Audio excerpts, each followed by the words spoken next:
Guys, welcome back to my channel. आज का topic लेके आई हूँ मैं सिंदूर। सिंदूर हमारी भारतीय संस्कृति से जुड़ी हुई बहुत ही महत्वपूर्ण है और हम भारतीय वुमेन्स के लिए इसका क्या महत्व है और हमें ये सिंदूर क्यों लगाना चाहिए हमारे भारतीय संस्कृति के हिसाब से, इस टॉपिक पे आज हमको चर्चा करने वाले हैं, कुछ बातें करने वाली हूँ। आई होप आप लोगों को मेरा वीडियो अच्छा लगेगा। अगर वीडियो लगे अच्छा तो प्लीज़ वीडियो पे मेरे बने रहिए।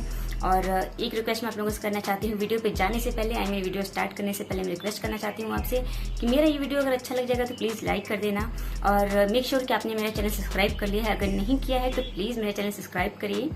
और तो चलते हैं इस टॉपिक पे। आज का टॉपिक है मेरा सिंदूर। मैं अगेन आप लोगों से बता रही हूँ। तो सबसे पहले इस टॉपिक पे हम बात करते हैं कि सिंदूर लगाना हमारी भारतीय संस्कृति में महत्वपूर्ण क्यों माना गया है। सिंदूर हमारी भारतीय संस्कृति के लिए महत्वपूर्ण इसलिए है क्योंकि ऐसा माना जाता है, ऐसा कहा जाता है कि अगर शादीशुदा औरतें अपनी मांग में सिंदूर लगाती हैं तो पति की आयु लंबी होती है, ऐसा माना जाता है। और सिंदूर हमें किस तरीके से लगाना चाहिए, अब इस टॉपिक पर चर्चा कर लेते हैं। तो सिंदूर हमें लगाना चाहिए हमेशा नीचे से ऊपर की साइड ले जाना चाहिए, ऊपर से नीचे नहीं लाना चाहिए। हमें हमेशा सिंदूर लगाते वक्त इस बात का पूरा ध्यान देना चाहिए कि नीचे से यहाँ से सिंदूर ऊपर जाता है, इस बात का हमें पूरा ध्यान देना चाहिए। बहुत औरतों को मैंने खुद भी देखा है, मैं खुद देखा हुआ बता रही हूँ आपसे कि बहुत औरतें ऐसे ऊपर से नीचे ला के लगाती हैं, तो नहीं, ऐसा नहीं करना चाहिए। एक्चुअली जब मेरी शादी हुई थी तो मेरी मम्मी ने मुझे बताया कि सिंदूर का हमारी लाइफ में क्या इंपॉर्टेंस है, हमें इसको कैसे लगाना चाहिए और कैसे यूज करना चाहिए और क्यों लगाना चाहिए। ये टॉपिक पे मेरी मामा ने मुझे मेरी शादी के टाइम में मुझे समझाया था। उस बात को मैंने आज तक गांठ बांध के रख ली है। और आज की जनरेशन में जैसा आप जानते हैं कि कुछ वुमेन्स, कुछ गर्ल्स शादी होने के बाद भी सिंदूर नहीं लगाती हैं, वो उनकी थॉट है, उनकी मेंटालिटी है। और आजकल कुछ जनरेशन में कुछ ऐसी भी वुमेन्स हैं जिसको इम्पोर्टेंस आज भी देती हैं और सिंदूर लगाती हैं, इसके महत्व को जानती हैं। तो सबसे पहले मैं बता दूं, मेरी मामा ने मुझे बताया था बेटा सिंदूर लगाना बहुत जरूरी है हमारे लिए, इसलिए मैं इसको आज तक गांठ बांध के रखा है मैंने, और मैं सिंदूर लगाती हूँ, डेली लगाती हूँ। तो अब बात करते हैं सिंदूर हमें कैसे लगाना चाहिए और कब लगाना चाहिए। तो सिंदूर हमें हमेशा इस बात का ध्यान रखना चाहिए कि नहा के आने के बाद हमें तुरंत सिंदूर लगा लेना चाहिए। और अगर आपने बाल धोए हैं तो बाल धोने के तुरंत बाद हमें सिंदूर लगा लेना चाहिए। इन दो बातों को हमें पूरा ध्यान रखना चाहिए।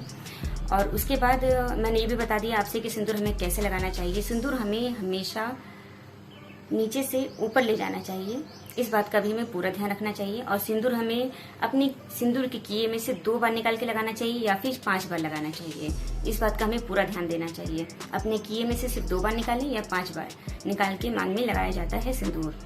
और एक बात और बताऊं, सिंदूर को लगाने से तो मैंने आपसे बता ही दिया है, सिंदूर लगाने से पति की आयु लंबी होती है। ये हमारी भारतीय संस्कृति में काफी ये चीज को मतलब महत्वपूर्ण दिया गया है, इसलिए महत्व दिया गया है कि कहा जाता है कि अगर शादीशुदा औरतें अगर सिंदूर लगाती हैं तो पति की आयु लंबी होती है।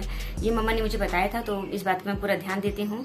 और एक बात और, सिंदूर लगाकर कभी भी तुरंत बाल नहीं धोना चाहिए। अगर आपको बाल धोना है तो इस बात का ध्यान रखें कि आप बाल धोने के बाद ही सिंदूर लगाएं। या फिर अगर आपने मॉर्निंग में अगर सिंदूर आपने लगा भी लिया है और आपको बहुत जरूरी है बाल धोना है तो आप उसको कोशिश यही करिए कि ना धोएं। पर ऐसी कंडीशन अगर आ जाती है तो उसको आप तुरंत ना धोएं, कुछ घंटों के बाद ही धोएं। अगर आपको बाल धोना है, बहुत इमरजेंसी अगर आ गई है और आपने सिंदूर लगा लिया है तो की बात मैं कर रही हूँ। वैसे इस बात का पूरा ध्यान देना चाहिए कि सिंदूर लगाने के बाद बाल नहीं धोना चाहिए।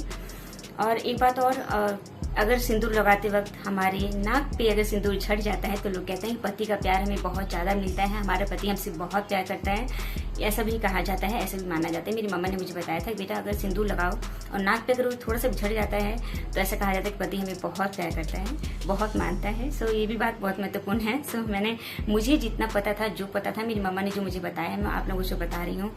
वैसे अगर देखा जाए तो ये सब बातें भारतीय संस्कृति से जुड़ी हैं तो इसको मैं पूरे अच्छे से डिफाइन नहीं कर पाऊंगी, लेकिन जितना मुझे पता है मैंने उतना आप लोगों से बताया। और जो मैं करती हूँ डेली में मैंने वो भी आपसे शेयर किया। अब आप बात कर लेते हैं कि सिंदूर मेल्ट होने से कैसे रोकें। तो अब बहुत आपने देखा होगा कि गर्मियों में पसीने से, फोरहेड से, मांग से सिंदूर मेल्ट होके फोरहेड पे पूरा फैल जाता है, जो अच्छा नहीं लगता है देखने में, पूरा रेडिश हो जाता है। तो उसका ये तरीका है। तो सिंदूर मेल्ट होने से रोकने का उपाय ये है, अगर आपके पास वैसलीन है या फिर कोई भी मॉइस्चराइजर आप लगा सकते हैं, या फिर आप बादाम का तेल लगा सकते हैं, या फिर आप जैतून का तेल लगा सकते हैं। कोई भी ऐसी चीज ऐसी हल्की से हमें ऐसे अपने ऐसे फिंगर पे लेना है और अपने मांग में ऐसे लगाना है, इसको अच्छे से लगा लेना है। देन हम अगर सिंदूर लगाते हैं तो वो मेल्ट नहीं होता है पसीने से। मैं आपको दिखाती हूँ। उसके बाद फिर हम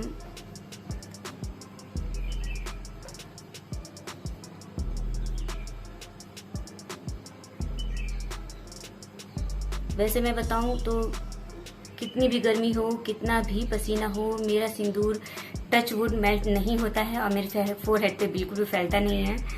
अब इसका क्या रीज़न है ये तो मैं नहीं जानती हूँ, बट ये रियली ऐसा होता है। मैं कितना भी पसीना हो जाए मुझे, लेकिन मेरा सिंदूर मेल्ट नहीं होता है। ऐसे लगाना है। आपने देखा मैं नीचे से ऊपर ले गई हूँ अपना सिंदूर, तो इस बात का हमें ध्यान देना बहुत जरूरी होता है। सिंदूर लगाने के बाद हमारा चेहरा कितना खिल जाता है, नहीं, कितना अच्छा लगता है। तो हम शादीशुदा औरतों के लिए भाई सिंदूर का महत्व तो है ही, इसमें कोई शक नहीं है। जो मानता है उसके लिए बहुत कुछ है, जो नहीं मानता उसके लिए कुछ भी नहीं है, वो नहीं लगाते हैं। अपनी अपनी मेंटालिटी, अपनी अपनी थॉट, जैसे मैंने आपसे पहले कहा। तो मैं यही कहूंगी कि अगर सिंदूर मेल्ट होने से आप बचाना चाहते हैं तो उसका यही है ऑप्शन कि आप कुछ भी वैसलीन या फिर कोई भी बादाम का तेल जो भी हो उसको हल्का सा आप लगा लीजिए। उसके बाद आप सिंदूर लगाएंगे तो बिल्कुल भी मेल्ट होकर फोरहेड पे नहीं आता है।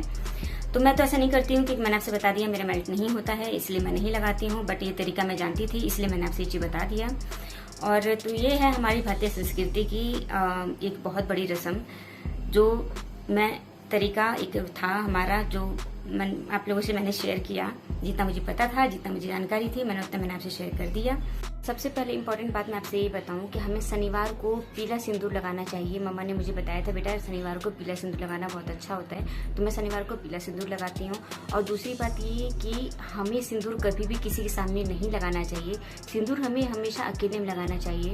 ऐसा कहते हैं कि सिंदूर अगर हम किसी के सामने लगाते हैं तो हमारे पति का प्यार बढ़ जाता है। अब ये तो मैं इसे डिफाइन नहीं कर पाऊंगी, लेकिन ऐसा सुनने में आया है, चाहे सुना जाता है।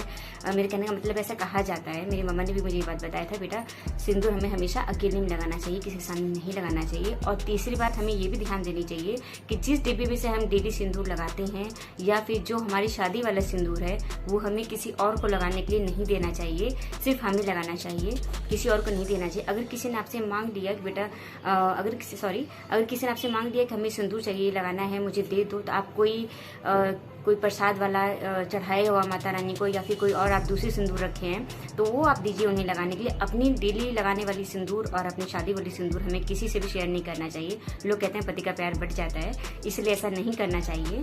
तो ऐसी बहुत सारी बातें हैं, बहुत सारी ऐसी बातें हैं जो मम्मा ने मुझे बताया था।